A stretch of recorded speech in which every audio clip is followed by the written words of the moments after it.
او God, نارا الفیرت سے اسے دیکھ رہی تھی، جبکہ انارا شرمندگی سے لب کچلتے، کبھی ایلف کو دیکھتی تو کبھی چائے کپ میں نکالتی فرق ہوا۔ انارا سے شروعات میں دوستی کا اسے یہ بڑا فائدہ ہوا تھا کہ انارا اب بھی اسے پہلے کی طرح عزت اور اہمیت دیتی تھی۔ ملازمت والی بات کہیں نہیں تھی۔ انارا، اگر تم ایسا کرو گی تو پھر باران سر باہر منہ ماریں گے۔ انارا کی اس رات والی بات کو گوش گزار کرنے سے ایلف اور فرح دونوں شوق تھی۔ میں ڈر گئی تھی نا، انارا روان سی ہوئی۔ شوہر کی محبت سے کون ڈرتا ہے انارا؟ فرح نے غصے سے کہا تو ایلف کی نظروں کا منظر اچانک تبدیل ہوا۔ وہ بھی تو عرض کی جنونی محبت سے یوں ہی خوفزدہ ہوئی تھی۔ میں آتی ہوں، مسکرا کر کہتی وہ اپنے کمرے کی طرف بڑھ گئی۔ کمرے میں قدم رکھتے آنکھ سے ایک آنسو پھسلا۔ باران تو کہہ رہا تھا وہ محبت کرتا ہے، آج خلا کے نوٹس بھیجے اتنے دن ہو گئے، پر عارضہ خانزادہ کو گویا اس نوٹس سے کوئی فرق ہی نہیں پڑا تھا۔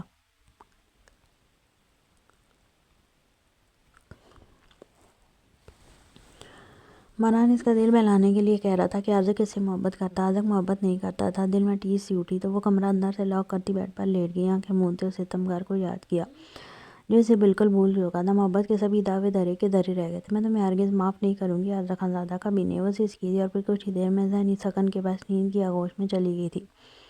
باہر فرح اب انارا کے سامنے صوفے پر بیٹھی انارا کو غصے سے گھور رہی تھی۔ کیا کروں میں تمہارا بیوقوف لڑکی؟ شوہر کو اگر یوں خود سے دور کرو گی تو دوسری عورت میں سکون تلاش کریں گے۔ فرح نے عقل کی بات کی، تو میں کیا کروں؟ ان کی بھی تو غلطی ہے، وہ کیوں دور ہوئے؟ انارا نے آنسو پوچھتے غصے سے کہا۔ فرح تو سارا ملبہ اس پر ڈال رہی تھی۔ واہ کیا بات ہے انارا، سیانی، اور اگر وہ تمہارے رونے کی پرواہ نہیں کرتے تو ظالم کہلاتے۔ تمہاری محبت میں تمہارا رونا دیکھ پیچھے ہوئے، تمہیں تو ان کی قدر کرنی چاہیے۔ وہ کیا سوچتے ہوں گے کہ تمہیں ان کی قربت اچھی نہیں لگ رہی؟ فرح نے اسی دوسری جانب کے سیاہ پہلو سے ڈرایا۔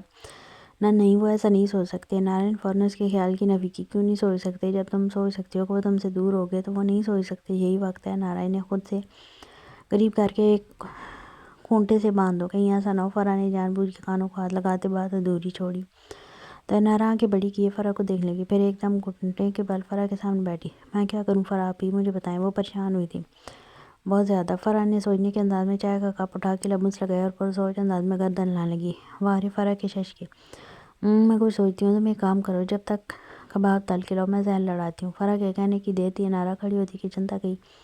فرح کچھ سوچتی چائے کا کپ رکھتے وہاں سے باہر نکل گئی، سرون کوارٹر میں گئی اور اپنا پرس ساتھ لائی۔ کچھ ہی دیر میں انارا کباب تل کے لے آئی۔ فرح کباب کھانے لگی اور انارا منتظر سی اسے دیکھنے لگی۔ جب فرح نے انگلی صاف کرتے بیگ میں سے ایک بلیک شاپر نکال کر انارا کو دیا۔ ویسے تو یہ میں اپنے لیے لائی تھی، پر کوئی نہیں، تمہارے کام آ جائے گی۔ فرح نے دل بڑا کرتے کہا۔ یہ کیا ہے؟ انارا نے تھیلی کھولتے تجسس سے پوچھا۔ ڈریس ہے، فرح نے شرماتے جواب دیا، جبکہ اندر سے برآمد ہونے والا ڈریس دیکھ انارا کا منہ لال ببو کا ہو گیا۔ اس نے ایک نظر ڈریس کو دیکھا، پھر فرح کی صحت مند جسامت کو۔ ایسے کیا دیکھ رہی ہو؟ فرح نے اچانک دوپٹہ درست کرتے جھیمتے ہوئے پوچھا، جب انارا ایک دم سے ہنسی۔ آپ اپنے شوہر کے سامنے یہ کپڑے پہنتی ہیں؟ وہ اس چھوٹی سی منی فراک کو دیکھتے کہہ رہی تھی، جو مشکل تھائی تک تھی، مکمل بیک لیس اور ڈیپ نیک۔ بے شرم لڑکی، ہنسی ہو رہی ہو، اپنے میاں کے سامنے پہنتی ہو، کسی اور کے سامنے نہیں۔ آخر کوئی شوہر کو رجھانے اور اپنی جان راغب کیے رکھنے کے ہزار پاپڑ بیلنے پڑتے ہیں ایک عورت کو۔ فرح نے فراک ہاتھ سے لیتے واپس تھیلی میں ڈالی اور انارا کی گود میں رکھی۔ اگر کوئی اور لڑکی اپنی جگہ نہیں دیکھنا چاہتی تو سیریس ہو جاؤ انارا۔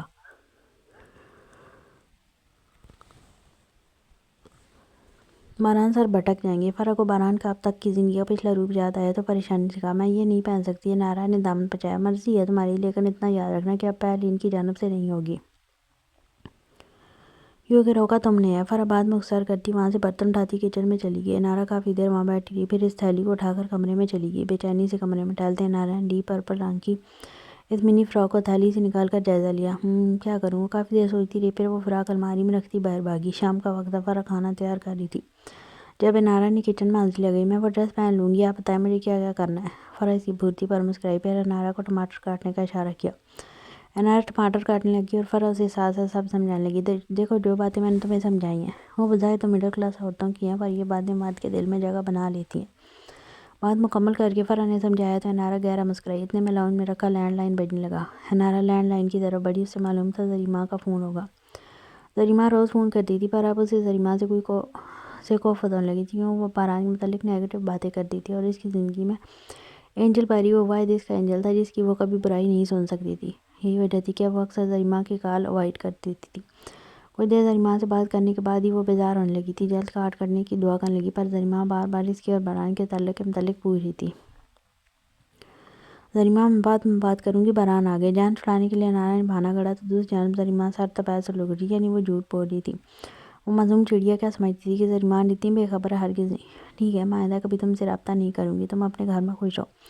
سمجھو مار گئی تمہاری بہن جس نے تمہیں کوٹے جیسی جگہ پر سب سے چھپا کر رکھا۔ اس نے واپس سب سے کارآمد تیر استعمال کیا جو بالکل نشانے پر لگا۔ زریمہ پلیز ایسی باتیں مت کرو، میں تم سے بہت محبت کرتی ہوں۔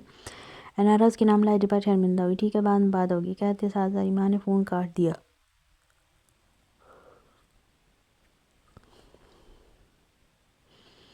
جبکہ انارا افسوس اور ملال سے فون کو دیکھ لگی۔ وہ بھلا کیسے اس کی احسان بھول سکتی تھی۔ کچھ دیر بعد وہ اپنے کمرے میں آ گئی۔ کمرے کو نئے سرے سے سیٹ کیا، نیو بیڈ شیٹ بچھائی، کمرے کے پاس میں ایک ٹیبل سیٹ کی، اس پر گارڈن سے توڑے گئے سفید پھولوں کی پتیاں بچھائی، 2 موم بتیاں رکھیں اور اپنے ہاتھوں سے کاٹے گئے ٹماٹر کے کڑھائی کا باؤل ٹیبل پر رکھا، پھر باقی برتن سیٹ کیے، کمرے میں خوشبو سپرے کی۔ سب سیٹ کرنے کے بعد وہ شیشے کے سامنے کھڑی ہوئی اور شرماتی خود کا عکس دیکھنے لگی۔ بال کھول کر کمر پر بکھیرے اور چور نظروں سے اس سیاہ تھیلی کو دیکھا، پھر وہ بلیک انر نکالا اور بیگ سکنی ٹی شرٹ اور بلیک جینز پر فرق دیا منی فراک پہنا۔ اس سے زیادہ قیمت اس میں نہیں تھی، پر جب پہن کے اپنا تنقیدی جائزہ لیا تو پریشانی سے ٹھنڈے پسینے آنے لگے۔ وہ ڈھیلے کپڑے پہننے والی اس ویسٹرن لک میں بالکل الگ الگ لگ رہی تھی، بلا کی دلکش اور بلا کی حسین۔ اپنی انگلیاں آپس میں مروڑتی وہ کھڑکی پر آ ٹھہری۔ آج باران کو گھر جلدی لانے کی ذمہ داری ہیلپ کی تھی اور ہوا بھی یوں ہی۔ 10 بجتے ہی باران کی گاڑی پہنچ میں رکی تو انارا کا دل اچھل کے حلق میں آ ٹھہرا۔ اپنے ماتھے پر آیا ٹھنڈا پسینہ صاف کرتے ہوئے دروازے کے قریب آ ٹھہری، پر 5 منٹ گزرنے کے باوجود باران نہ آیا تو بیڈ پر بیٹھتے تھوڑی ہاتھ میں گرا دی۔ کچھ لمحے مزید گزرے تو کمرے کا دروازہ کھلا، انارا فوراً کھڑی ہوئی۔ باران نے لاپرواہی سے نظر انارا پر ڈالی، پر اس لمحے کے بعد وہ نگاہ لاپرواہ نہ رہی۔ بے پناہ حسن خود میں سمیٹے آج وہ الگ ہی دنیا کی لگ رہی تھی۔ جسم کسی خوبصورت سانچے میں ڈالا ہوا لگ رہا تھا، بال ایک طرف گرائے، اس کا لک بولڈ سا تھا، پر لہو چھلکاتے چہرے پر خوف اور شرم پرانی تھی۔ بولڈنس اور حساسیت کا یہ ملا جلا منظر بہت دلکش تھا۔ وہ چونکا تھا، حیران ہوا تھا، مگر پھر معاملے کی تہہ تک پہنچا۔ باران نے مسکراتے اپنا کوٹ اتارنا چاہا جب انارا اس کے پیچھے آئی۔ میں اتار دیتی ہوں، آپ تھک گئے ہوں گے نا۔ جلدی سے باران کا کوٹ اتارتے کہا تو باران لب دباتے اپنے چہرے پر در آنے والی مسکراہٹ روکتا نہ پھر میں سائے لانے لگا۔ کوٹ اتارنے کے بعد وہ وارڈروب کی طرف بڑھا۔ جب انارا نے کوٹ بیڈ پر پھینکتے وارڈروب کی جانب دوڑ لگائی۔ میں نکال دیتی ہوں اینجل باری، آپ تھک گئے ہوں گے۔ فوراً سے وارڈروب کے سامنے رکھا ڈریس اٹھاتے اس نے مسکرا کر باران کے سامنے کیا۔ باران گہری سانس بھرتے ایک ہاتھ اپنے سینے پر باندھتا دوسرا اپنے نب پر رکھے انارا کو دیکھنے لگا۔ باران کے اس طرح دیکھنے پر انارا بری طرح گڑبڑائی۔ ایسے کیا دیکھ رہے ہیں؟ اس نے الجھ کے پوچھا جب باران نے اس کے نکالے گئے نائٹ ڈریس کی طرف نگاہ سے اشارہ کیا، پھر دونوں ہاتھ پشت پر باندھتے حیران پریشان سی اپنی پنک ریبٹ کو دیکھا جس کے انداز کچھ الجھے بدلے بدلے سے تھے۔ وہ اسے امپریس کرنے کی کوشش میں تھی۔ اوہ یہ اپنے ہاتھ میں لال رنگ کا لانگ ٹی شرٹ جو انارا کا تھا وہ باران کے آگے کھا چکی تھی۔ سوری، میں دوسرا نکال دیتی ہوں۔ وہ فوراً شرٹ رکھتے اس نے اندر ہاتھ مارتے باران کا دوسرا ٹی شرٹ نکال کر باران کے حوالے کیا۔ اب کا کیا ہوا، جائیں نا فریش ہونے۔ ایک مرتبہ پھر اس نے باران کے ہونٹ کو مستقل دیکھنے پر کنفیوز ہوتے کہا، خالی ٹی شرٹ پہنوں، ٹراؤزرز؟ باران نے مسکراہٹ ضبط کرتے آئی برو اچکائی۔ سوری، اب کے بار مزید شرمندہ ہوتے انارا نے ٹراؤزر باران کے سپرد کیا اور چہرہ جھکا گئی۔ وہ سچ مچ خود کو احمق محسوس کرتے اب کنفیوز ہوتی اپنے لب دانتوں تلے بری طرح کچل رہی تھی جب باران نے بہت اچانک جھکتے اس کے گال پر لب مس کیے تھے اور پھر تیزی سے واش روم میں بند ہو گیا۔ اسے اچانک ہوئے حزین لمحے پر انارا کے گال سرخ پڑنے لگے، چہرہ ہاتھوں میں چھپاتے گہری سانس لی اور باران کا کوٹ ہینگ کرتے کمرے کا واپس جائزہ لیا۔ کچھ دیر بعد باران فرائش سے باہر نکلا۔ اینجل باری کھانا ہے، اس سے پہلے باران کو کہتا انارا نے جھٹ سے کہا۔ میں کھا کر آیا ہوں انارا، باران نے سچ کہا تھا، وہ آج آفس کے آفیشیل ڈنر پر تھا، میں نے خود بنایا تھا، انارا نے دل محسوس کے کہا۔ تو باران نے گہری سانس کھینچ کی۔ وہ کہہ رہی تھی اس نے بنایا ہے تو یقیناً باران کو کڑے امتحان سے گزرنا تھا، لیکن اس کے خلوص کو نظر انداز کرنا محال تھا۔ چلو پھر آج ڈبل کھانا کھا لیتا ہوں، لیکن یاد رکھنا اگر موٹا ہو گیا تو یہ مت کہنا اینجل بھاری ہو گیا، باران نے تفریحاً کہا۔ تو انارا باران کے ساتھ کوچ پر بیٹھ کے میں نکال دیتی ہوں۔ باران کا ہاتھ چمچ کی طرف بڑھتا دیکھ انارا نے پھرتی سے چمچ اور پلیٹ ہاتھ میں پکڑی۔ باران ہلکا سا ہنسا اور انارا کو بغور دیکھنے لگا۔ یوں لگ رہا تھا کوئی چھوٹا سا بچہ اسکول کا انٹری ٹیسٹ دے رہا ہو۔ وہ شاید اس معاملے میں اتنی نادان اور معصوم تھی۔ میں بھی اسی پلیٹ سے کھاؤں؟ باران نے روٹی دوسری پلیٹ میں رکھتے پہلا نوالا توڑا ہی تھا جب انارا کے سوال پر باران نے وہ پہلا لقمہ بنا دے انارا کے منہ میں ڈال دیا۔ لقمہ انارا کے منہ کے حساب سے تھوڑا بڑا تھا۔ باران کو اچانک ہنسی آنے لگی۔ انارا مشکل سے نوالا چپاتی کو لقمہ توڑنے لگی اور پھر کانپتے ہاتھوں سے نوالا بنایا۔ باران اس کے کانپتے ہاتھ دیکھتے لب دباتے مسکراہٹ روکنے لگا اور پھر بعد محبت سے انارہ کو دیکھا جو لقمہ بناتی اس کے منہ کی طرف کھا چکی تھی۔ اس کا بنایا گیا لقمہ بھی اس کی طرح بالکل چھوٹا سا تھا۔ باران نے لقمے سمیت انارہ کی 2 انگلیاں بھی ہونٹوں میں دبا لی۔ اس نے انگلی ہلکی سی دانت کے نیچے دبائی تو انارہ کے ماتھے پر ننھا سا بال پڑا۔ اوہ سوری، میں سمجھا یہ پینے والے کا حصہ ہے۔ باران نے فوراً انگلیاں منہ سے آزاد کی۔ ویٹ اے سیکنڈ انارہ۔ باران ایک دم سنجیدہ ہوا اور سنجیدگی سے انارہ کی جانب دیکھ لگا۔ انارہ کو اچانک کچھ گڑبڑ کا احساس ہوا۔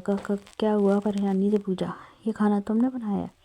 باران کا تشویشناک لہجہ سنتے انارہ نے اس بات میں سر ہلایا۔ انارہ، باران نے آنکھیں چوٹی کی، گھورا تو انارہ نے ایک نظر باران کو دیکھا، پھر مسکرائی۔ ٹماٹر میں نے کاٹے، مسکرا کر اپنا کارنامہ بیان کیا۔ کیا انداز تھا باران کا! دل کے اس کی بے وقوفیوں پر کھول کر ہنسے۔ کھانا باران کی چھوٹی موٹی شرارتوں میں مکمل ہوا۔ انارہ نے جلدی سے برتن سمیٹے، کمرے کا دروازہ کھولا۔ جب باران کی پکار پر رکی، پاگل لڑکی، ایسے لباس میں باہر جاؤ گی؟ باران نے گھورکتے اس کے ہاتھ سے برتن کھینچے۔ انارہ نے اپنی بے اختیاری پر لب دبائے۔ تمہیں اس حال میں دیکھنے کا حق صرف مجھے ہے۔ وہ سنجیدگی سے کہہ رہا تھا۔ انارہ نے اس بات میں سر ہلایا۔ باران خود سارا سامان سمیٹ کر کچن میں لے گیا۔ جب واپس لوٹا تو انارہ کو یوں ہی بے چین پایا۔ اینجل بھاری۔ اس سب کے بعد باران کے لیپ ٹاپ کی طرف بڑھتے دیکھ وہ سٹ پٹاتے باران کے سامنے آئی۔ آپ نے میری تعریف نہیں کی؟ نظریں جھکاتے زور سے آنکھیں میچتے کہا۔ اس کا ایک جملہ فرق کر ہٹایا تھا۔ اس بار فرد نے اسے مکمل ٹرین کیا تھا۔ کون سی تعریف چاہیے؟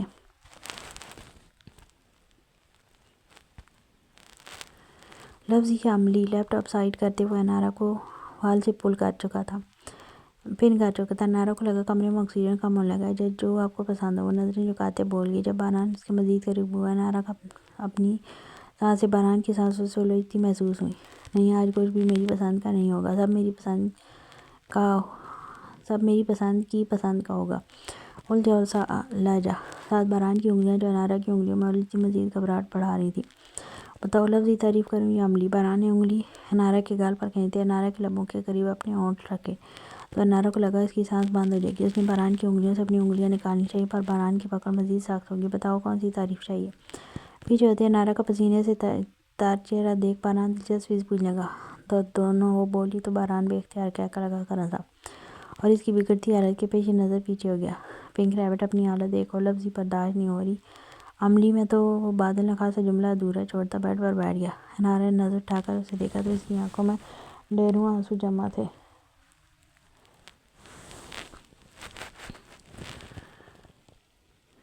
باران کی مسکراہٹ فوراً سمٹی۔ وہ اتنی ہی پھرتی سے کھڑا ہوتا واپس انارہ کے قریب ہوا۔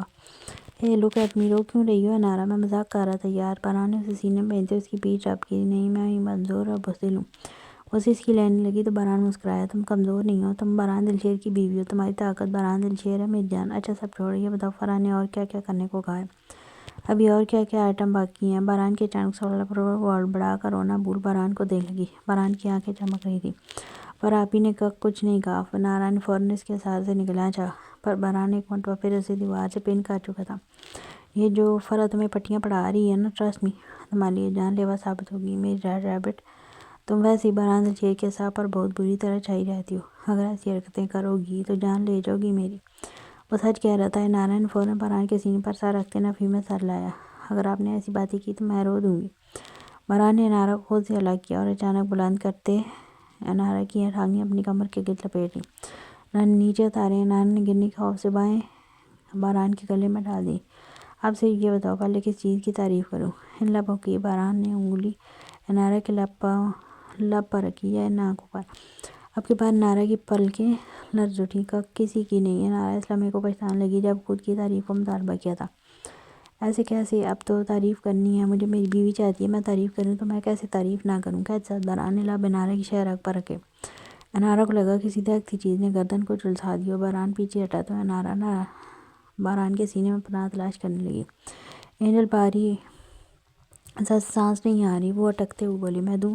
وہ انارہ کے لبوں کے قریب ہونے لگا جب وہ اتنی تیزی سے اپنے دونوں ہاتھوں کی ہتھیلیاں باران کے لبوں پر جما گئی۔ نیچے اتارنے کی التجا کی تو اس بار باران نے اسے نیچے اتار لیا۔ پھر انارہ کا رخ پھیرتے، انارہ کی پشت اپنے سینے سے لگاتے انارہ کے پہلو میں ہاتھ باندھ لیے۔ تمہیں اندازہ بھی ہے مسز باران دلشیر کہ تم مجھے کس قدر حسین لگتی ہو؟ اگر کوئی مجھ سے پوچھے نا کہ میں نے حسن کی کیا انتہا دیکھی ہے تو میں تمہارے نقش بیان کر دوں۔ تم اس قدر دلکش اور معصوم لگتی ہو، میں تمہیں خود میں دھڑکتا محسوس کرتا ہوں۔ اگر میری نگاہ کسی اور لڑکی کی جانب جاتی ہے تو مجھے تم اندر جھانکتی نظر آتی ہو۔ اسیر ہو گیا ہوں تو یار تمہارا۔ ایڈکٹ، اور تم اب تک اس خوف میں مبتلا ہو کہ میں باہر کسی میں سکون تلاش نہ کروں گی۔ اس کے کانوں میں سحر پھونک رہا تھا، نعرہ لرزنے لگی، آنکھیں بند کر کے اس نے الفاظ کو محسوس کر رہی تھی جو اس کے سینے میں موجود دل کو پوری طرح دھڑکا گئے تھے۔ جسم کی طلب سے بہت آگے نکل گیا۔ بہران دل شیر کا عشق، بہران دل شیر کو تم سے عشق ہے نعرہ، تمہارے وجود کی خواہش ضرورت تو ہو سکتی ہے پر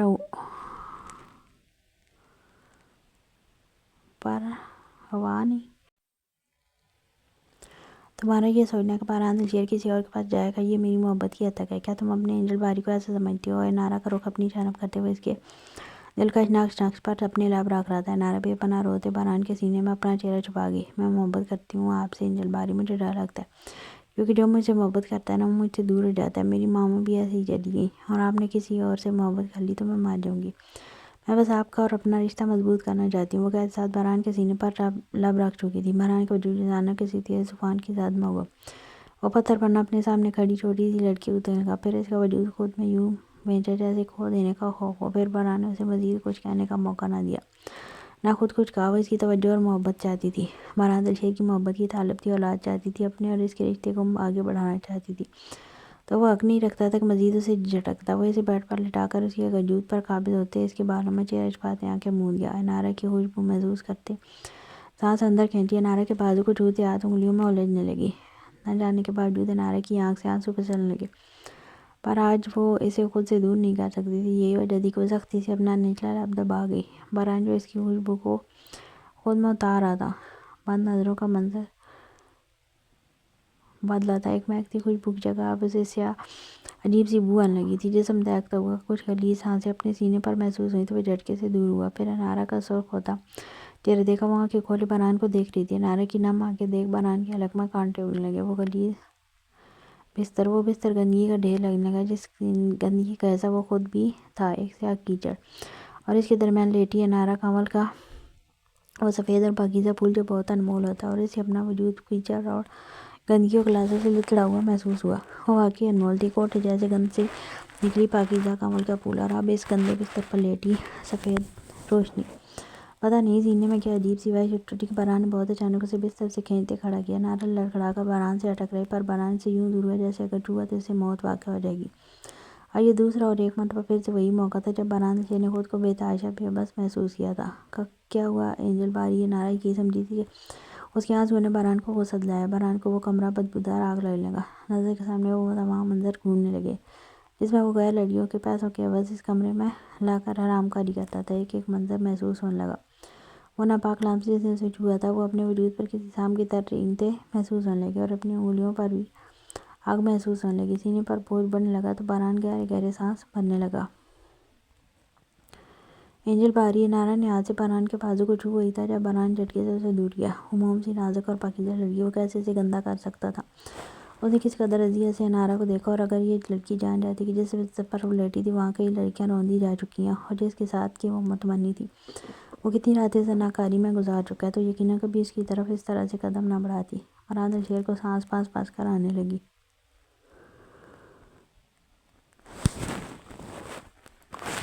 جاؤ یہاں سے، خود پر ضبط کرتے اس نے بہت مشکل سے یہ الفاظ ادا کیے۔ پر اینجل ابھی نعرہ نے اتنا ہی کہا تھا۔ بہران دھاڑا، میں نے کہا نا جاؤ یہاں سے جاؤ۔ نعرہ بہران کے چیخنے پر 2 قدم پیچھے ہوئی، لبوں پر ہاتھ رکھتے اپنی چیخ دبائی۔ کوئی بھی وجہ ہو، اسے بہران سے اتنی شدید رد عمل کی امید نہیں تھی، وہ تو صرف اس کی نرمی دیکھنے آئی تھی۔ میں اب نہیں رہوں گی، پرومس۔ وہ فی الوقت بہران کے غصے کا مطلب یہی سمجھی تھی۔ جاؤ یار پلیز۔ بہران شکستہ زمین پر بیٹھا، نعرہ کے ہاتھ کانپنے لگے۔ اینجل باری، میں وعدہ کرتا ہوں اب نہیں رہوں گی، پکا۔ وہ کسی چھوٹے بچے کی طرح اپنے آنسوں کو ہتھیلی سے صاف کرتی بہران کے مقابل بیٹھی، دل چڑیا کی طرح دھڑکتا۔ بہران نے پتہ، بہران نے بے بسی سے اسے دیکھا۔ وہ کیسے بیان کرتا کہ اس کے آنسوؤں سے بھی محبت تھی بہران کو، اور خود کی حالت ایسی تھی کہ سینے پر دل جان پر ایک پہاڑ جتنا بوجھ تھا۔ وہ بھلا خوش کیسے رہ سکتا تھا؟ یہ بوجھ اسے جان سے مارنے کے در پہ تھا۔ اگر چاہتی ہو کہ تمہارا اینجل باری زندہ رہے تو پلیز ابھی اسی کمرے سے چلی جاؤ۔ اب کے بار بہران لجا رہا تھا، بے بسی سے اپنے بالوں میں ہاتھ پھیرتا وہ گہرے گہرے سانس بھر رہا تھا۔ چہرے پر پسینے کے ننھے ننھے قطرے تھے، کیفیت ایسی تھی کہ جیسے موت کی تلخی لگی ہو۔ لیکن ادھر نعرہ کا دل ٹکڑوں میں تقسیم ہونے لگا۔ کیا بہران کو اس کی موجودگی اس قدر اذیت ناک گزری تھی کہ وہ اس کی موجودگی کو موت کی وجہ کہہ رہا تھا؟ وہ کانپتی ٹانگوں سے اٹھی اور بھاگ کر ڈریسنگ روم میں بند ہوئی ہوتے دروازہ اندر سے لاک کر لیا۔ پیچھے سے روم سے چیزیں ٹوٹنے کی آواز آئی تھی۔ وہ دروازے سے چیک لگا کر سے سکنے لگی۔ باہر اور آندر نے چند لمحوں میں کمرے کا نقشہ بگاڑ دیا تھا۔ گھٹنوں کے بال بیٹھے سر زمین پر گراتے وہ رونے لگا۔ آرام کاری کرتے وقت اسے اتنی اجازت نہیں ملی تھی جتنی اب اذیت مل رہی تھی۔ ضمیری کوڑے اذیت سے جان نکال دیتے ہیں۔ اسے موت سے بھی خوف محسوس ہوا تھا۔ جسم کا پور کانپنے لگا۔ گھٹن اتنی بڑی کہ اسے لگا جان نکل جائے گی۔ گناہ کا بوجھ اب جب کندھوں پر محسوس ہوا تو اس کی اعضاء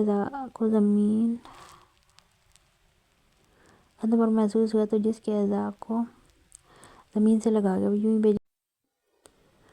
یوں ہی بے جان سا پڑا رہا۔ کاش کوئی ایسی دوا ہوتی جو ضمیر کو پرسکون کر سکتی۔ اس دنیا پر کوئی ایسی دوا ہوتی جو گناہ بھلا دیتی۔ اب جب زندگی میں وہ خوش ہو رہا تھا، سارے رشتے لوٹ رہے تھے، سب مکمل ہونے لگا تھا، تب سب کو یہ بوجھ اور بو خراب کر رہے تھے۔ لیکن اسے یاد آیا دنیاوی تو کوئی چیز ایسی نہیں تھی جو اس سے گناہوں کو بے چینی ختم کر دیتی۔ ہاں، وہ سچے دل سے توبہ ضرور کر سکتا تھا۔ وہ ساری رات اس نے اپنے گزشتہ گناہوں پر توبہ استغفار کرتے گزاری۔ وہ مسجد میں جا کر تہجد ادا کر کے آیا تھا۔ آنے کے بعد بھی صوفے پر بیٹھا روتا رہا تھا۔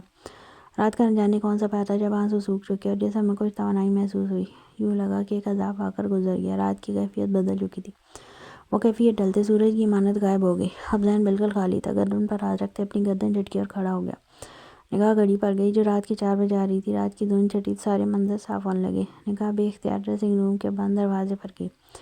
وہ جانتا تھا انارا اس کے رویے سے بہت بری طرح ہرٹ ہوئی ہے۔ وہ ایسا بھی نہیں چاہتا تھا۔ وہ تو خود اس کو اپنے اندر بسانا چاہتا تھا، لیکن وہ کل رات بے بس ہو گیا تھا۔ گہری سانس لیتے اس نے اپنا فون اٹھایا۔ کال پر کچھ ہدایات کرتے وہ واش روم میں بند ہو گیا۔ کچھ دیر بعد باہر نکلا تو ملازم اس کا کمرہ تقریباً صاف کر چکا تھا۔ اپنے لب دباتے وہ ڈریسنگ روم کے سامنے کھڑا ہوا تو بری طرح چونکا۔ اندر سے سسکیوں کی آواز اب بھی جاری تھی۔ باران بری طرح تڑپ اٹھا، یعنی وہ اب تک رو رہی تھی۔ انارا دروازہ کھلوایا، اس کی دروازہ نوک کیا۔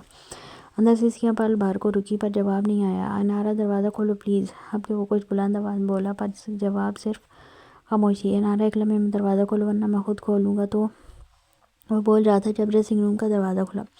وہ لباس بدل چکی تھی۔ دوگر دھواں حالت، روئی روئی سوجی سرخ آنکھیں، آنکھوں سے چھلکتا درد۔ اس کا دل مٹھی میں بند ہوا۔ باران نے قریب ہوتے اسے اپنے سینے سے لگانا چاہا جب وہ باران کا ہاتھ بری طرح پیچھے جھٹک گئی۔ آنکھوں سے کئی آنسو رخسار کو بھگو گئے۔ عجیب شخص صاحب پہلے دھتکار کر بے مول کہتا تھا، پھر زخم دے کر مسیحائی کہتا تھا، ساری رات خود کی ناقدری پر آنسو بہانے تھے۔ حقیقت تو یہ تھی وہ انارا کو اس قابل ہی نہیں سمجھتا تھا۔ ایسی کئی سوچیں انارا کے ذہن میں کل رات نقش ہوئی تھی۔ وہ جتنی تیزی سے وہاں سے نکل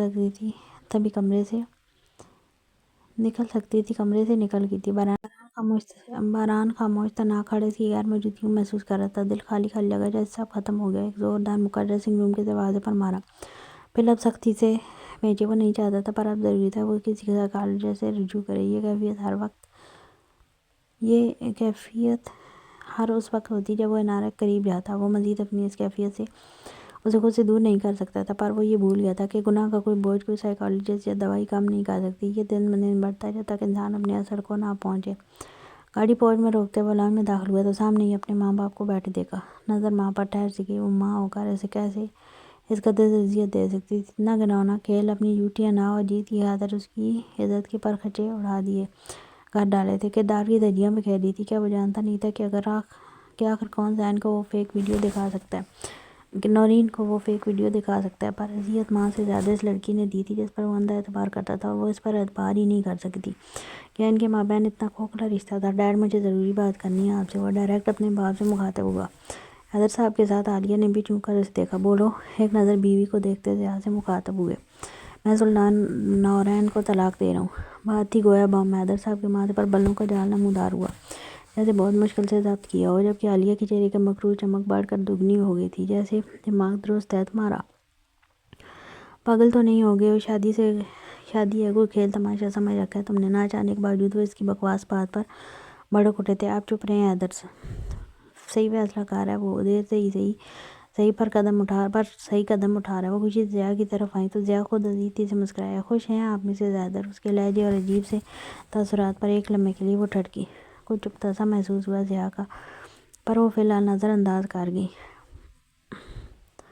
ہاں خوش ہوں، کیونکہ وہ تمہارے قابل نہیں ہے ضیاء۔ وہ لڑکی کا کردار صحیح نہیں ہے، نہ کوئی اسٹیٹس ہے۔ وہ تمہارے ساتھ رہنا۔ ابھی وہ بول ہی نہیں تھی جب وہ انہیں نظر انداز کرتا حیدر صاحب کی طرف بڑھا۔ خود پر ضبط کرتے وہ واپس اپنی جگہ پر آئی۔ میں نورین کو طلاق دے رہا ہوں، پر اس کے ساتھ ایک ایگریمنٹ بھی سائن کر رہا ہوں۔ ضیاء کی بات نے عالیہ کی سماعت میں بم پھوڑا، جبکہ حیدر صاحب اسے خالی سوالیہ نگاہوں سے دیکھے اب کہ عالیہ کے ماتھے پر بال پڑا یہ سوچ کر کہ کہیں کوئی پراپرٹی وغیرہ تو وہ نورین کے نام نہیں کر دی. گارا کیسا ایگریمنٹ؟ عالیہ نے پہلے بدلتے پوچھا. پر ضیاء نے فی الوقت ان کی جان دیکھنے سے بھی گریز کیا کہ کہیں کوئی سخت جملہ زبان سے نہ نکل جائے. میں نورین کو طلاق دوں گا لیکن میرے ہونے والے بچے پر میرا کوئی حق نہیں ہوگا. وہ بچہ صرف نورین کا ہوگا, میرا اس پر کوئی حق نہیں. ضیاء کی باتیں پل بھر کے لیے ماحول میں دہشت ناک سا سناٹا طاری کر چکی تھی. حضرت صاحب آنکھیں بند کرتے صوفے پر بیٹھ گئے اور گہری سانس کھانچ کی تھی. عالیہ کو تو کاٹو گیا بدن میں لہو نہیں والا حساب تھا. کہتے ہیں اصل سے زیادہ پیار سود ہوتا. کیا اتنی اچانک یہ خوشی کی خبر سن کر اکلوتی اولاد کی اولاد سے یوں دستبردار ہونا اتنا ہی آسان تھا؟ ضیاء شادی کوئی کھیل نہیں ہے. جب دل کیا نکاح کر لیا, جب دل کیا طلاق دے دی. اور اب جب معاملہ بچے کا ہے تو حضرت صاحب کے پاس گویا الفاظ ختم ہو گئے تھے. جب وہ گیا تھا تب نارمل تھا, کہہ رہا تھا بیوی کو منا کر واپس لے آئے گا, تو اچانک ایسا کیا ہوا کہ بات طلاق تک پہنچ گئی؟ بس ڈیڈی یہ آخری کھیل سمجھ لے. اس طلاق کے بعد موم جس سے کہیں گی اسے یاد ہی کر لوں گا. اپنی ماں کی جانب لہو چھلکاتی خالی نظروں سے دیکھتا وہ انہیں نظریں چرانے پر مجبور کر گیا. وہ شاید ابھی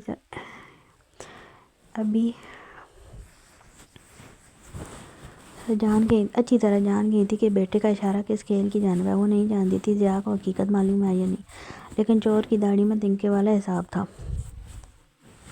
تم نے بے شک نورین کو طلاق دو, پر بچے پر صرف اور صرف ہمارا حق ہے. وہ ہمارا خون ہے ضیاء. وہ جیسے تل میں لا گئی تھی. ضیاء اپنی ماں کو دیکھ کر گہرا مسکرایا. اور میں اپنی مرضی سے اپنے حق سے دستبردار ہو رہا ہوں. شانے اچکا گیا, جبکہ دوسری جانب حیدر صاحب سر پکڑ کر بیٹھ گئے. تو تم کیا چاہتے ہو؟ اس خاندان کا چشم چراغ, اس خاندان کا وارث تمہاری اولاد اس گندے نیچے علاقے میں رہے جہاں تمہاری وہ سو کالڈ بیوی رہتی ہے؟ وہ بری طرح بھڑک گئی تھی. کہاں اس علاقے کی بہو برداشت نہیں تھی؟ کیسے وہ اس علاقے میں اپنے خون کو برداشت کرتی؟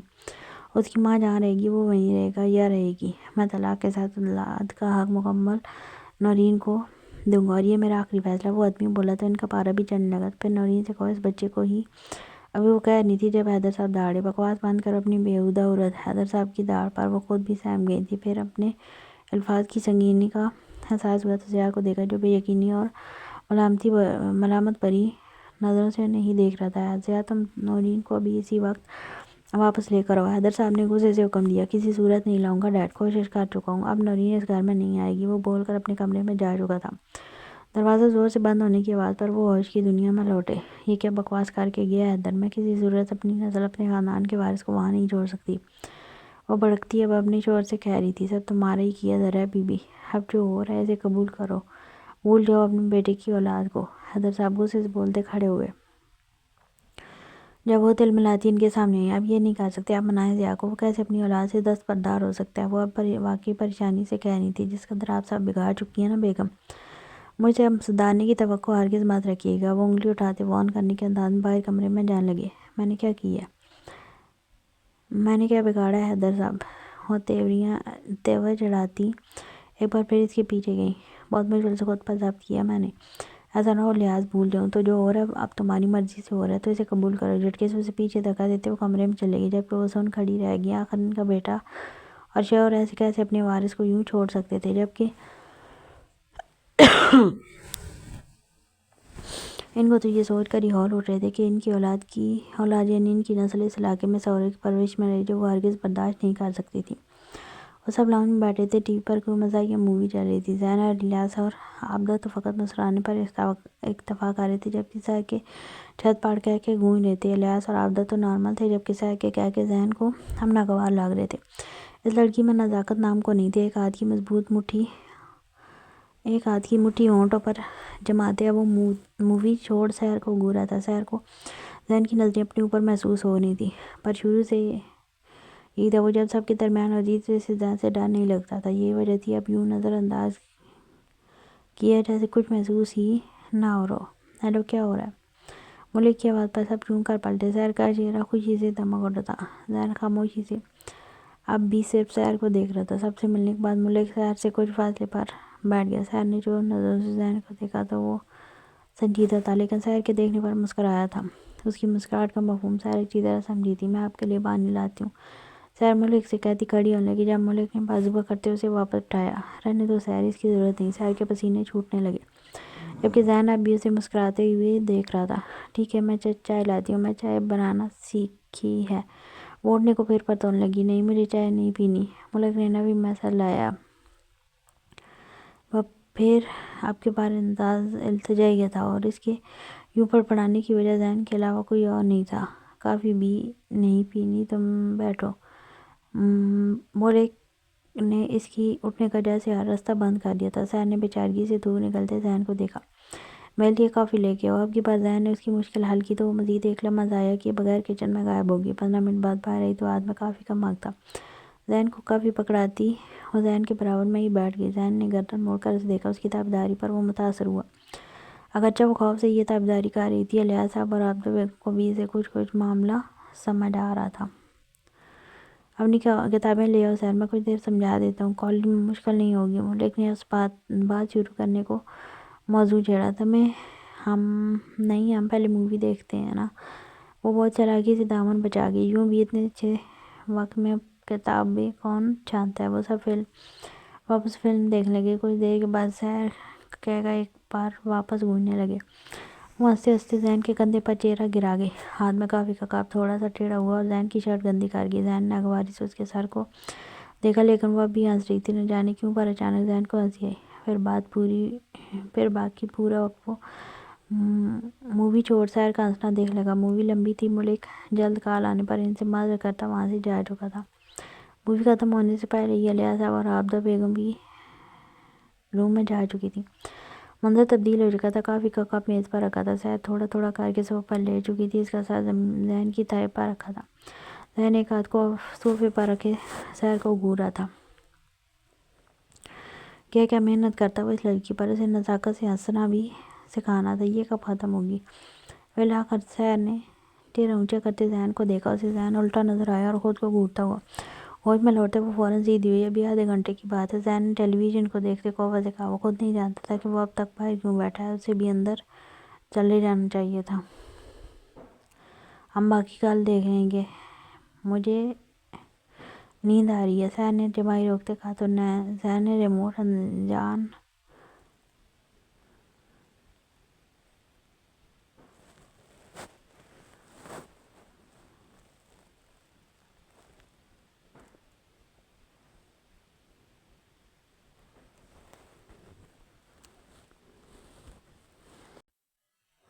کیا ہوا؟ ذہن نے ناسمجھی سے پوچھا۔ مووی پوری دیکھنا ہے۔ وہ واپس بیٹھ گئی۔ ذہن نے ماتھے پر بال ڈالے اسے گھرائی، یعنی اس کے ساتھ جانے کے خوف سے ایسا کہہ رہی تھی۔ 2 سیکنڈ میں آؤ، ذہن نے وہ اسے کہا تو وہ منہ بناتی واپس قدم کمرے کی جانب بڑھانے لگی۔ اس کے سارے کپڑے آج ذہن کے کمرے میں سیٹ تھے۔ اپنا نائٹ ڈریس نکالتے وہ واش روم چلی گئی۔ واپس آئی تو بلو کلر کے ہاف سلیوز ٹی شرٹ اور ڈھیلے ٹراؤزر میں تھی۔ اپنی جگہ پر لیٹتے کمفرٹر خود پر درست کیا۔ ذہن برابر میں ہی نیم دراز تھا۔ فون سے نظر اٹھا کر ایک نظر سیر کو دیکھا، پھر واپس فون میں مصروف ہو گیا۔ فون سائڈ ٹیبل پر رکھتے وہ بستر پر لیٹا اور کمفرٹر درست کیا۔ کچھ لمحوں بعد سیر کی کمر میں ہاتھ ڈالتے لپیٹتے اسے ایک جھٹکے سے قریب کیا۔ سیر ایک دم ہڑبڑا گئی۔ میں نے کیا کیا؟ ذہن کے قریب وہ سر اٹھا کر ذہن کو دیکھنے لگی۔ ذہن گہرا مسکرایا۔ اب کے بعد جھکا تو لب اس کی کالر بون سے کچھ نیچے رکھے۔ سیر کو اچانک پیٹ میں گدگدی ہونے لگی، ہاتھ میں لرزش ہونے لگی۔ یہ وہ جو کچھ بولنا چاہ رہی تھی پر سانس اٹکنے لگی۔ اتنی زور سے کیوں ہنس رہی تھی تم؟ لڑکیاں ایسے ہنستی ہیں۔ وہ اب سیر کے پہلو پر اپنی انگلیوں سے چھیڑ چھاڑ کرتا سیر کی شکل دیکھ رہا تھا۔ اپنے پہلو پر ذہن کے پوروں کا رقص محسوس کرتے سیر کی آنکھیں پھیلی تھی۔ یہ کیا کر رہے ہیں؟ ہاتھ ہٹائیں۔ وہ کچھ غصہ ہوئی تھی۔ تم کل سے کامیڈی مووی مت دیکھنا، میں تمہیں کل سے شاہ رخ خان کی موویز دکھاؤں گا۔ ٹی شرٹ مزید کچھ سرکی تو سیر نے ذہن کے ماتھے کو ہاتھ کو دبوچ لیا۔ مجھے مووی نہیں دیکھنی، وہ جان چھڑا رہی تھی۔ آئندہ تم بے ڈھنگے مردوں کی طرح نہیں ہنسو گی، وہ جیسے وارن کر رہا تھا۔ پر ہماری قوم میں ایسے ہی ہنستے ہیں، وہ دلیل دے رہی تھی۔ ذہن نے گھورا تو نظریں جھکا گئی۔ تمہاری حویلی کی عورتیں ایسے مردانہ طریقے سے ہنسی تھی، پھر تو قوم وہاں زلزلے آتے ہوں گے۔ وہ خوف سے بولا۔ حویلی؟ کون سی حویلی؟ سیر چونکی۔ ذہن تکیے پر سر ٹکا چکا تھا۔ گردن موڑ کر سیر کو دیکھا جو اس کے بازو پر لیٹی، چہرہ بلند کیے اسے ہی دیکھ رہی تھی۔ جس حویلی میں تم رہتی تھی وہی حویلی؟ ذہن کے جواب پر بول دی، ہم تو حویلی میں نہیں رہتے تھے، ہمارا گھر تو بہت چھوٹا سا تھا، دادی میں اور بابا رہتے تھے۔ سیر نے اس کی غلط فہمی دور کی۔ ذہن ایک دم اٹھ بیٹھا۔ ویٹ، تمہارے بابا کیا کام کرتے تھے؟ وہ بری طرح ٹھٹکا۔ کسان تھے۔ سیر کے بتانے پر ذہن نے بے اختیار اپنا ماتھا مسلا۔ اور میرے بابا کو کیسے جانتے تھے؟ ذہن نے ایک اور سوال کیا۔ وہ تو بابا کے دوست تھے، جب یہ آتے تھے ڈھیر ساری چاکلیٹ لاتے تھے میرے لیے، وہ بتا رہی تھی، جبکہ ذہن کے لیے ثابت کرنا مشکل ہو گیا۔ اس پیسوں کا لالچ ہرگز نہیں تھا، پر سب کچھ جھوٹ پر مبنی ہوا تھا۔ اس کے بابا نے ایسا کیوں کیا تھا؟ وہ بیک گراؤنڈ سے ٹیک لگاتے آنکھیں موند گیا۔ اس کے بابا کو اس معمولی کسان کی بیٹی میں کیا دلچسپی تھی کہ سالوں پہلے اس کا نکاح کر دیا، پھر اسے رخصت کر کے لے آیا اور اب اسے جان سے عزیز رکھتے تھے، اسے تو یہ کہا تھا پیسوں کی لالچ ہے، تو آخر ایسا کیا تھا کہ وہ سحر سے اس قدر محبت کرتے تھے؟ مجھے بابا کی بہت یاد آتی ہے۔ ذہن اپنی سوچوں سے باہر نکلا، سحر کی کمر میں ہاتھ لپیٹے رونے لگی تھی۔ ذہن نے ایک نظر اس لڑکی کو دیکھا، خزان کی بیٹی تھی یا بزنس مین کی؟ اب تو اس کی بیوی تھی۔ تمہارے بابا بہت اچھی جگہ ہے، رو مت۔ سحر کا سر پکتے اسے خود سے دور کرنے کا ارادہ تھا، پر کر نہیں پایا۔ اگر وہ یوں خود سے چمٹتی رہی تو وہ مارتا کب تک نظریں پھیر سکتا تھا، کب تک دامن بچا سکتا تھا، جبکہ درمیان میں حلال رشتے کا سرٹیفکیٹ بھی موجود تھا۔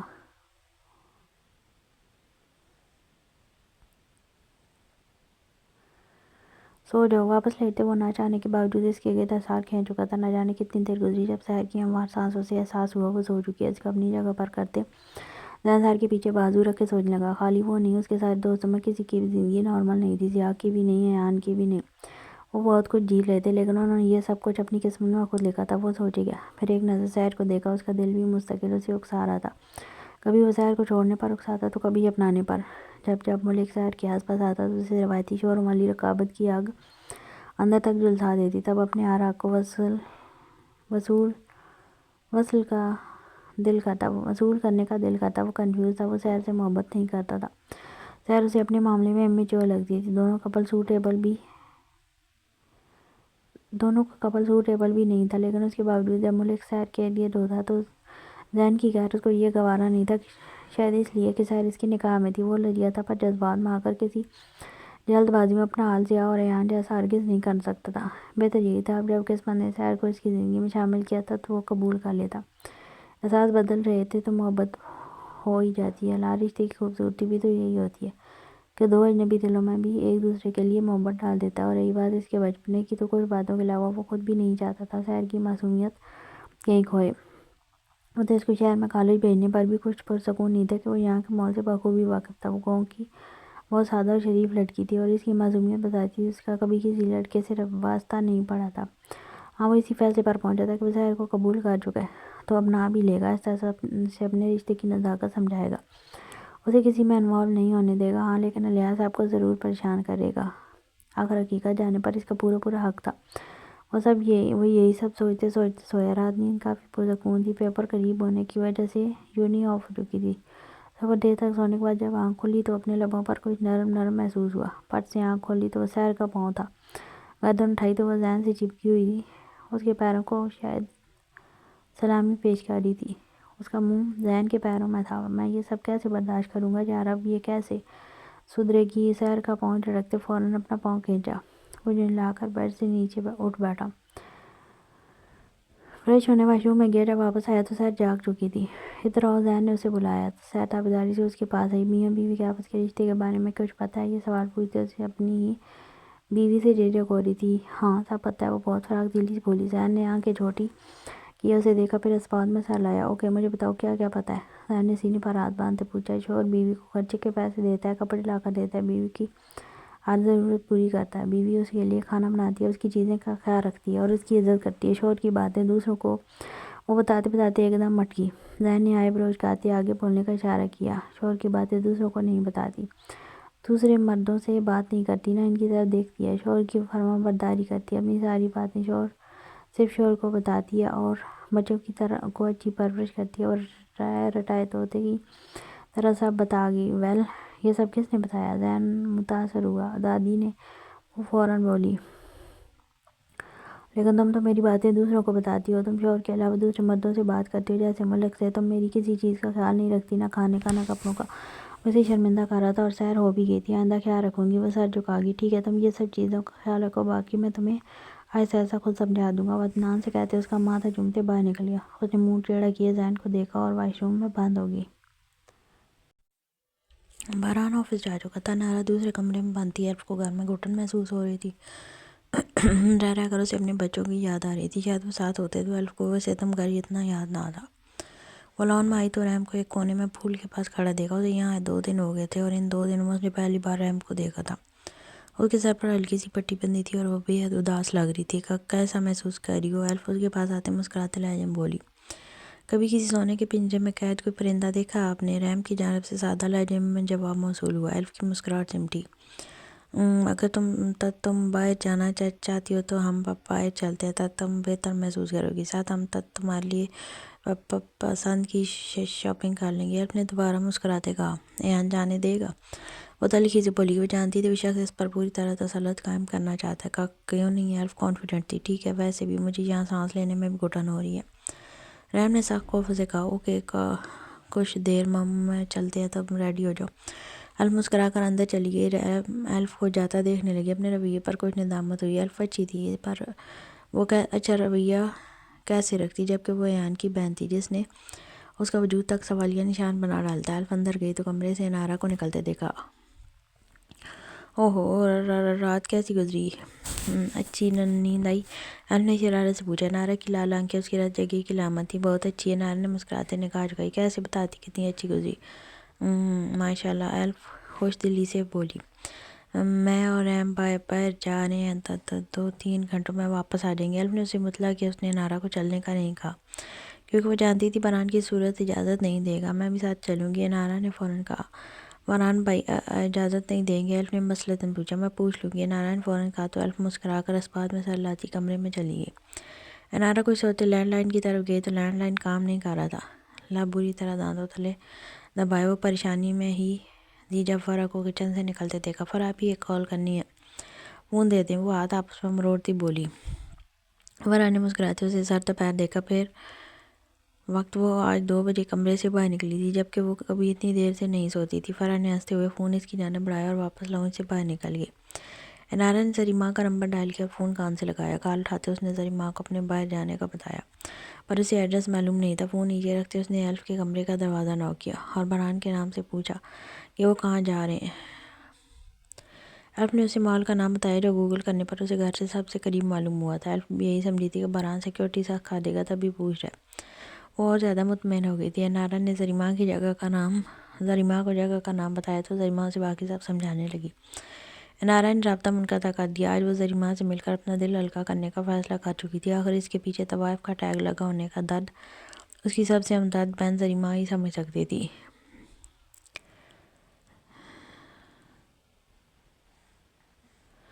فرحان کا شور اسے تبھی دھتکار رہا تھا کہ وہ اسے اپنے قابل ہی نہیں سمجھتا، نہیں تو اتنے نازک لمحات میں اس کا اسے یوں دھتکار دینا کیا معنی رکھتا تھا۔ ایلف کے تیار ہونے کے بعد وہ تینوں ایک گارڈ کی گاڑی کی رہنمائی میں باہر نکلی تھیں۔ آگے وہ گاڑی تھی جس میں وہ تینوں بیٹھی تھی اور پیچھے ایک گارڈ کی گاڑی تھی، لیکن گاڑی نے کچھ ہی فاصلہ طے کیا تھا کہ آگے پیچھے سے 2 ڈالے ان کی گاڑیوں کے آگے رکے تھے اور ایک کا رستہ بلاک کر کے دونوں میں گارڈز تھے۔ ایلف کی گاڑی کے ساتھ صرف 3 گارڈز تھے جبکہ مقابل گاڑیوں میں سے 8 سے 9 ہٹے کٹے افراد اترے تھے۔ مقابل میں یقیناً ان کے ساتھ ان ملکان کو بھی نقصان پہنچ سکتا تھا جبکہ وہ تینوں گاڑی میں بیٹھی پوری طرح گھبرائی تھی۔ جب گاڑی کا فرنٹ ڈور کھلا تھا اور عارضہ خانزادہ باہر نکلا، عارضہ کو دیکھتے ایلف پل بھر کو پتھر ہو گئی تھی۔ وہ اسی کیفیت میں تھی جب اس کی جانب کا دروازہ کھلا۔ ایلف یکدم ہوش میں آتی پیچھے کھسکنے لگی۔ عارضہ نے اشتعال انگیز نظروں سے اسے دیکھا اور اگلے ہی لمحے ضیا مجھے تم سے بات کرنی ہے۔ جوتے پہنتے پل بھر کو ضیا کا ہاتھ تھما۔ جی بولیے، انداز خاصا مصروف تھا۔ نورین کو واپس لے آؤ، وہ دل پر پہاڑ جتنا پتھر رکھتی۔ یہ الفاظ ادا کرنی تھی۔ ضیا کو حیرت نہیں ہوئی تھی، وہ جانتا تھا وہ اپنے وارث کے لیے تڑپ رہی ہیں۔ اس کے علاوہ کوئی دوسری بات مقابل میں کھڑے ہوتے کڑوے لہجے میں دریافت کیا۔ اپنے اور نورین کے درمیان ساری غلط فہمی کو دور کر کے نورین کو واپس لے آؤ، تمہارا بچہ۔ ابھی بات جا رہی تھی کہ ضیا نے ان کی بات قطعیت سے کاٹی۔ میرا بچہ؟ میں اس بچے سے اور اس کی ماں سے دونوں سے دستبردار ہو چکا ہوں۔ نورین اس گھر میں نہیں آئے گی۔ آنکھیں سرخ پڑنے لگی تو عالیہ بے اختیار ڈر گئی۔ بھلا اس قدر جنون کب دیکھا تھا بیٹے میں؟ تمہیں اچانک کیا ہو گیا ضیا؟ اسے اتنی محبت کے بعد ایک دم اب وہ پریشان ہونے لگی تھی۔ وہی ہوا جو آپ چاہتی تھی، اتر گیا ہے مجھ پر سے محبت کا بوجھ۔ وہ لڑکی اب کہیں نہیں رہی، اس لیے آپ بھی اب یہ چیپٹر کلوز کریں۔ اپنا بیگ اٹھاتے وہ دروازے کی جانب بڑھ گیا۔ یہ سب کہتے اس کے دل اور روح کو کتنی تکلیف ہوئی تھی یہ تو وہی جانتا تھا، مگر جہاں وہ اس سے ہولناک جدائی برداشت کر رہا تھا تو پھر اسے پھر سے پانے کو مسلطاً کچھ بھی برداشت کر سکتا تھا۔ پر اس لڑکی کے پاس ہماری نسل، ہمارا خون ہے ضیا، اولاد ہے تمہاری۔ وہ تلملا اٹھی تھی۔ وہ کون سا مری جا رہی تھی اس لڑکی کے لیے؟ اگر بچہ نہ ہوتا، اسے تو پلٹ کے نہ دیکھتی تو اس اولاد کو آپ اپنا اور میں اپنا خسارہ سمجھ لوں گا، مگر اسے کبھی دوبارہ اپنی زندگی میں شامل نہیں کروں گا۔ وہ وہیں ٹھیک ہے جہاں وہ رہ رہی ہے۔ وہ بول کر رکا نہیں جا چکا تھا۔ وہ سر پکڑتی بیٹھ گئی، سب ہاتھ پیر سے پھسلتا محسوس ہو رہا تھا۔ کچھ سوچتے وہ خود بھی کمرے سے باہر نکلی۔ اس وقت انہیں اپنے دوست سے ملاقات کر کے مشورہ کرنا تھا، وہی بہتر مشورہ دیتی۔ چھوڑو اسے، رحم آگے بڑھی تھی، پر گارڈ کی بندوق نے زبان پر بریک لگائی تھی۔ ہاتھ پیر نارا کے بھی پھول گئے تھے۔ عارضہ نے پل میں ایلف کا بازو دبوچ کر اسے گاڑی سے نکالا اور پھر اپنی گاڑی میں لے جا کر بٹھایا تھا۔ وہ خاموش تھا، جبکہ ایلف غموں سے اسے پیچ و تاب کھاتی پوری طرح احتجاج کاری تھی۔ دیکھتے ہی دیکھتے عارضہ خانزادے کی گاڑیاں وہاں سے رواں ہو گئی تھی۔ پیچھے گارڈ باران سے رابطہ کرنے کی کوشش میں تھے، لیکن اسی لمحے انہیں کچھ نقاب پوش لوگوں نے گھیرا تھا۔ بہت اچانک دو گارڈز گولی لگنے کے بعد زمین پر گرے۔ انارا اور رحم کا وجود لرزنے لگا، خوف سے تھر تھر کانپتے اس خوفناک حملہ آوروں کی جانب دیکھا۔ رحم نے چھپا کر لرزتے ہاتھوں سے فون اٹھاتے مشکل سے وہ نمبر ڈائل کیا جسے بہت خوشی سے بلاک لسٹ میں ڈالا تھا۔ گاڑی کا دروازہ ایک بار اور کھلا تھا اور اس پر کچھ نقاب پوش تھے جنہوں نے انارا کو گاڑی سے باہر گھسیٹا تھا۔ روڈ پر ان کی چیخیں گونجنے لگی تھی اور کچھ ہی دیر میں دم توڑ گئی تھی کہ جیسے وہ فائرنگ کر کے دہشت پھیلاتے وہاں آئے تھے، ویسے ہی فائرنگ کرتے وہاں سے غائب ہو گئے۔ سڑک سنسان ہو گئی۔ دو گارڈز جو باغی تھے وہ اس گاڑی کے پیچھے بھاگے تھے جس میں انارا کو لے کر گئے تھے۔ دو زخمی گارڈز رحم کے ساتھ تھے۔ انہیں سمجھ نہ آیا وہ کیا کریں۔ رحم سے وہ مشکل نمبر ڈائل ہو چکا تھا۔ فون پر ریان کی آواز ابھر رہی تھی، پر جسم میں اتنی طاقت نہیں تھی کہ گود میں رکھا فون اٹھا کر کان سے لگا سکے۔ اے ہان، رحم اسی دشمن جان کا نام پکارتے سے سننے لگی اور پھر باقاعدہ پھوٹ پھوٹ کر رونے لگی۔ دوسری جانب سے ریان جو اسے پکار رہا تھا، رحم کی بدلتی آواز اور بے تحاشا رونا سن کر پریشان ہوا اور پھر رابطہ منقطع کر دیا۔ نہ جانے کتنی دیر گزری کہ گاڑی کا دروازہ کھلا۔ رحم خوف کے زیر اثر چلاتی کانوں پر ہاتھ رکھے، جب کسی کے مضبوط ہاتھوں نے اسے اپنی گرفت میں لے کر بازوؤں میں دبوچ لیا۔ ریحان چہرہ اٹھانے پر ریحان کو دیکھتے ہوئے شدت سے ریحان کے وجود میں چھپنے کی کوشش کرنے لگی۔ وہ لوگ لے گئے، وہ لوگ۔ انارا ایلف کو وہ روتے روتے متوجہ سے اچانک ٹھنڈی پڑنے لگی اور کچھ لمحوں میں بے ہوش ہوتی ریحان کے بازوؤں میں جھول گئی۔ ریحان نے دانت بھینچتے اس کے بے ہوش وجود کو دیکھا، پھر زخمی گارڈز کو ان کو ہاسپٹل لے جانے کا اشارہ کرتے وہ خود رحم کو لے کر واپس گھر گیا تھا۔ ایلف اور انارا کی فکر اسے نہیں تھی، کیونکہ وہ جانتا تھا باران سب سے باخبر ہوگا یا یہ سب اس کے بھائی کا ہی کوئی کھیل ہوگا، کیونکہ وہ تینوں باران کی اجازت کے بغیر باہر نہیں نکل سکتی تھی۔ اور بہرحال دلشیر نے اپنے خاندان کی سیکورٹی اتنی ہائی لیول کی کر رکھی تھی کہ اس کی مرضی کے خلاف کوئی ان کے بال کو بھی نہیں چھو سکتا تھا۔ وہ رحم کو مینشن لایا تھا۔ باران سے تفصیلی بات کر کے وہ اب قدرے مطمئن رحم کو بیڈ پر لٹاتے وہ خود اس کے پہلو میں لیٹ گیا۔ رحم کا وجود ٹھنڈا پڑا تھا، شاید بے ہوشی کے عالم میں بھی وہ خوفزدہ تھی۔ تبھی رحم کی کمر میں ہاتھ لپیٹے اس نے اسے خود میں اس قدر زور سے پینچا کہ ہوش و خروش سے بیگانہ ہونے کے باوجود وہ قسمت آئی۔ I will fix everything انشاءاللہ۔ رحم کے کانوں میں سرگوشی کرتا وہ آنکھیں موند گیا۔ باران میٹنگ روم میں تھا۔ جب پرسنل گارڈ کی کال دیکھتے اس کے ہونٹ مسکرائے۔ اسے یقین تھا ایسا ہی ہوگا، سب کچھ اس کے پلان کے مطابق ہوگا۔ یہ اس کی طرف سے گیم کا فائنل راؤنڈ تھا۔ زاویار خانزادہ اس کی مسکراہٹ دیکھ خود بھی مسکرانے لگا۔ ابرار کا بیان اس کے پاس ریکارڈڈ تھا۔ یہ تو ابرار کے فرشتے بھی نہیں جان پائے تھے کیسے وہ باران دلشیر اور زاویار خانزادہ جیسی بلاؤں کے چنگل میں پھنسا، کیسے اس کی ہڈی ہڈی ٹوٹی اور کیسے اس نے اپنا منہ کھولا، کیسے وہ عبرت کا نشان بنا دردناک موت مرا۔ زری ماں کے بچنے کے لیے ویسے بھی کوئی چانسز نہیں تھے، پر انارا کے لیے انہوں نے یہ عدمی قدم اٹھایا تھا۔ وہ جانتا تھا اگر انارا وہاں گئی تو زری ماں ضرور اس پر وہ راز کھولے گی جو اس کی خوشیوں کا سب سے بڑا کانٹا ہے، اس کے اور انارا کے بیچ کا سب سے بڑا شگاف ہے جو اسے پوری طرح انارا کا نہیں ہونے دیتا۔ اگر زری ماں نے وہ راز کھول دیا اور انارا نے اسے پھر بھی قبول کیا تو یقیناً وہ خوش نصیب مرد کہلانے والا تھا، پر دل شدید خوفزدہ تھا۔ اگر انارا نے حقیقت جاننے کے بعد اسے دھتکار دیا، پھر انارا اس کی چلتی سانسوں کی ضامن بن گئی تھی، تو اس کے جھوٹ جانے سے یقیناً وہ مر جاتا۔ میٹنگ برخاست کرنے کے بعد وہ ریوالونگ چیئر پر بیٹھا آنکھیں موند گیا۔ جس قدر وہ عورت کا بیس ہے، تمہیں نہیں لگتا تم نے اس کی سازش کامیاب کر کے بہت بڑا رسک لیا ہے؟ سگریٹ سلگاتے زاویار نے دلچسپی سے پوچھا۔ فکر تو اسے بھی انارا کی تھی، آخر کو سسرالی رشتہ داروں میں اس کی اکلوتی سالی ہی تھی جو اس وقت بڑی خطرے میں تھی۔ تم سوچ بھی کر سکتے ہو باران دلشیر اپنی زندگی کو لے کر اتنا بڑا رسک لے گا، اتنا کچا کھلاڑی تو میں کبھی نہیں رہا۔ زاویار، باران نے ماتھے پر بال ڈالے فون کو گھورتے جواب دیا۔ کیا تم ڈر رہے ہو؟ زاویار نے جانچنا چاہا۔ ہاں، ایک حرفی جواب تھا۔ زاویار گہرا مسکرایا اور مسکراتے ہاتھ باران کے ہاتھ کی پشت پر رکھا۔ محبت بہت عجیب شے ہے باران، محبوب کی خطاؤں سے بھی محبت ہو جاتی ہے، وہ تمہیں ہر حال میں قبول کرے گی۔ یہ دردناک سچائی جاننے کے بعد بھی ہر صورت میں زاویار کے تسلی دینے پر باران نے نفی میں سر لایا۔ یہ شخص بہت جلد باز ہے یار، اس کے دانت تو میں ضرور توڑوں گا۔ آخر وقت آن پہنچا تھا۔ اسے اپنی آدمی کی جانب سے گرین سگنل ملا تو کرسی سے کھڑے ہوتے اپنا کوٹ اتارتے باران نے زاویار کو باہر چلنے کا اشارہ کیا۔ کون جلد باز ہے؟ تمہارا بہنوئی۔ یہ کہتے زاویار نے زوردار کہکا لگایا۔ تم اس کی بیوی اس سے الگ اتنے دن چھپا کر رکھو گے تو مجبوراً اسے ایسا ہی کرنا پڑے گا۔ اب چھوڑ دو بیچارے کی جان اور اسے اس کی ناراض بیوی کو منا لینے دو یار، کیوں ہیر رانجھے کی اسٹوری کے قیدی بنے بیٹھے ہو؟ زاویار کی بات پر باران بھی اختیار ہنسا۔ ویسے مجھے اس کا یہ انداز پسند آیا، محبت کے معاملے میں وہ بھی اپنی طرح شدت پسند اور جنونی نکلا۔ باران نے اس معاملے میں عارضہ خاندان سے بخوشی اپنی ہار تسلیم کی۔ وہ پارکنگ میں آئے اور اپنی گاڑیوں میں بیٹھے۔ ان کا رخ اس جگہ تھا جہاں زریمہ نے بہت خفیہ طریقے سے ایک خفیہ کوٹھا بنوایا تھا جس کی خبر کسی کو نہیں تھی۔ یہ خفیہ کوٹھا انعام نہاد عزت دار لوگوں کے لیے ایک شریف علاقے میں تھا جہاں جاتے ان کی عزت پر حرف نہ آیا۔ 3 گھنٹے گزر چکے تھے، اسے محض ملا کہ زریمہ کا پلان چینج ہو چکا ہے۔ یہی وجہ تھی باران کی گاڑی اب اس راستے پر تھی جہاں اسے اس کی منزل ملی تھی۔ اونٹ سختی سے پہنچے، وہ گہری سوچ میں ڈوبا ہوا تھا۔ چہرے پر تیز روشنی کا زور تک بند پلکوں میں ناپسندیدہ سی لرزش ہونے لگی۔ وہ آنکھوں کے سامنے ہاتھ رکھتی بری طرح کسمسائی۔ آواز بیدار ہونے لگی تو چہرے پر نمی کا احساس ہوا۔ باران آنکھیں نیم وا کرتے غائب دماغی سے اٹھی۔ چند لمحے ہوش میں آتے دماغ کی بیداری کی نظر ہوئی۔ اس کے بعد جیسے ہر منظر واضح ہونے لگا۔ زریمہ کمرے کا مکمل منظر پرانے کوٹھے کا نہیں تھا، گسیلا کسی فلیٹ کا تھا۔ سامنے کرسی پر زریمہ بیٹھی تھی۔ وہ کمرے میں صرف ایک پلنگ تھا جس پر انارا بیٹھی تھی۔ میں نے بلا وجہ اپنے لڑکوں کو مارا کہ تمہیں زیادہ ہیوی ڈوز دے دی، مگر تم تو جلدی ہوش میں آ گئی۔ زریمہ نے مسکراتے ایک گہری نظر اس کے سراپے پر ڈالی۔ انارے کے جسم پر موجود مہنگے کپڑے دیکھ دل میں حسد کے بل سے پڑنے لگے کہ بغیر اس کے جسم کی چاہ کے کسی مرد نے اسے وہ کپڑے پہنائے تھے۔ کیوں؟ آخر کیوں؟ انارا جو مکمل اب آواز میں تھی خود کو زریمہ کے سامنے ایسے پا کر چہرے پر خیز و غضب کے تاثرات چڑھائے۔ تم پاگل ہو زریمہ، تم نے یہ سب کیوں کیا؟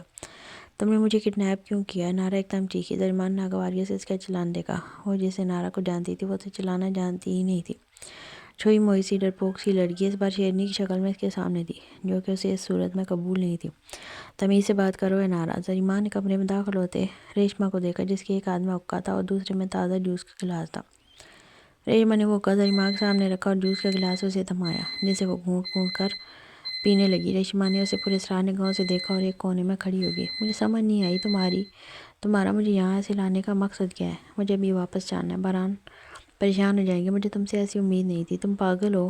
بیڈ سے اپنا دوپٹہ ہٹاتے انارا نے غصے سے اسے اپنے اوپر پھیلایا تو اب کی مرتبہ ریشمہ نے بھی حیرت سے اسے دیکھا کہ جو لڑکی ایک گلاس مکمل منہ سے ادا نہیں کر سکتی تھی اب اس کا انداز اس قدر پر اعتماد اور قابل دید تھا۔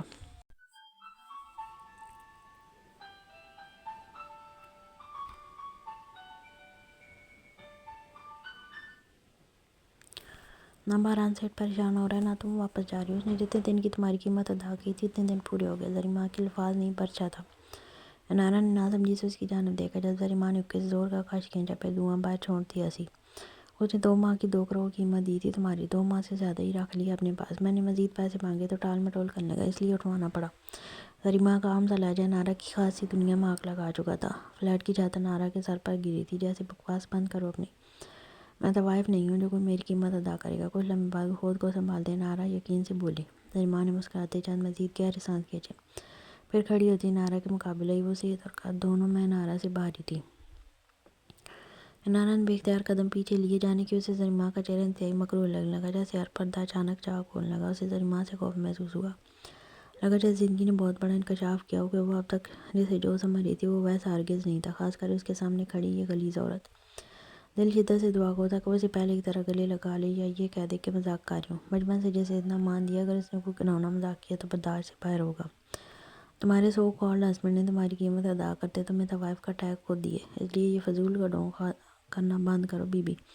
کوٹھوں پر طوائف یہی پرورش پاتی ہیں، شریف زادیاں نہیں۔ زریمہ نے اس کی لیٹ کان کے پیچھے کی۔ مجھے باران کے پاس جانا ہے۔ 2 قدم پیچھے لیتے وہ آدمی لہجے میں بولی۔ مفت میں لڑکی نہیں دیتی۔ زریمہ نے ہنستے ہوئے نفی میں سر لایا۔ انارا کی آنکھیں سرخ پڑنے لگی۔ میں باران سے کہوں گی وہ اور قیمت ادا کر دیں گے۔